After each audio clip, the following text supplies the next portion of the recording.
Greetings, YouTube. So there's some sort of terrifying data I bumped into the other day. And it deals with the percentage of the 18 to 29-year-old demographic in the United States who identify as liberal. Now, I realize that the term liberal has taken quite a beating over the last decade, and it doesn't tend to be viewed favorably by those of us on the left. I consider myself to be progressive, even though I have recently been shown that I, in fact, have still held some rather liberal, centrist points of view, and I am doing what I can to divest myself of them. Um, and it's the reason I call myself progressive. I call myself a progressive. I use the term democratic socialist with a small d, small s. I'm not actually a member of the party specifically, but that's the position I'm in.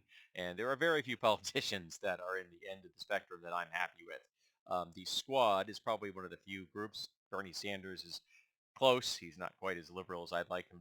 I'd like a person to be, as progressive as I would like someone to be. But it is what it is. But what terrifies me is the percentage of the 18 to 29-year-old voting bloc. Okay? These are the people who have seen, without any question, the atrocities that the Republican Party can visit upon this nation. You can say that there are still people old enough, particularly from my cohort, they can remember the Republican Party of the past.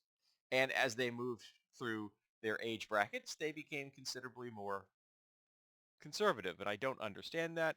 When I was a youth, I found myself to be adhering to conservative worldviews, and as I got older and older and older, I became a democratic socialist. And when I vote in the next election in November, I will be 60. And there aren't a lot of people in my cohort who are progressives. We just aren't. There just aren't enough of us. But the demographic I'm talking about today, 18 to 29, only 40% of women consider themselves to be liberal, likely, to vote a straight blue ticket. That baffles me. Why would anyone who is capable of becoming pregnant, and I realize that there are people that are not women that can do that, but they are admittedly a very small percentage. Um, why would anyone who can become pregnant not view themselves as being liberal and or progressive? Why would you, even for a heartbeat, consider anyone in the Republican Party to be a viable candidate? I mean, the Democrats are a center-right conservative group. All right, there's no questioning that. They are the party of the status quo. They are the party of the, well, change should come, but it should come, so it doesn't make me personally uncomfortable. Very much that New England, you know, progressive ally kind of view. Like, they really think that black people should have rights, but, maybe not in my neighborhood.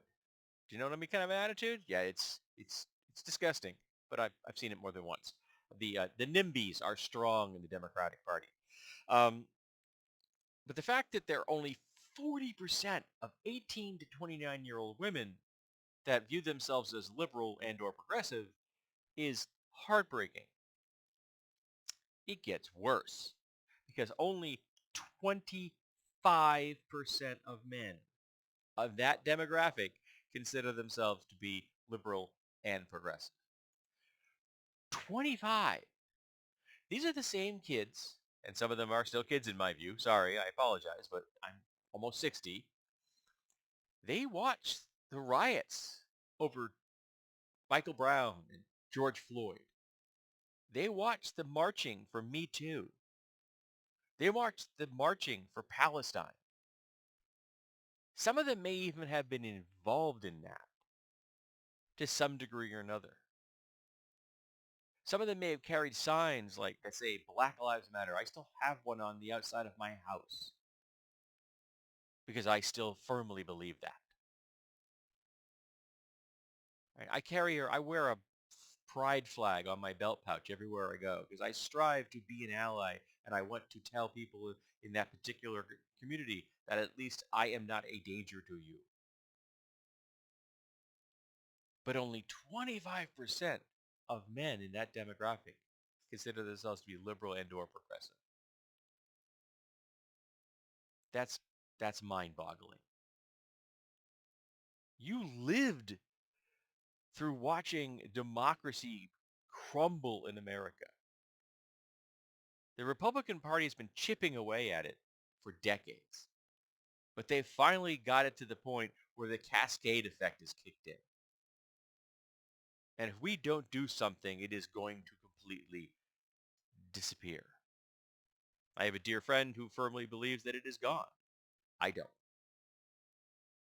And I don't want to see a revolution in the sense of an actual pick up guns, go to civil war. Because I am a student of history and no one wins a war. Just the way no one wins a hurricane. All you do is survive. And a lot of us won't. A lot of people are going to die, and a lot of people from marginalized groups are going to be a bigger percentage of those deaths than will be the white people percentage.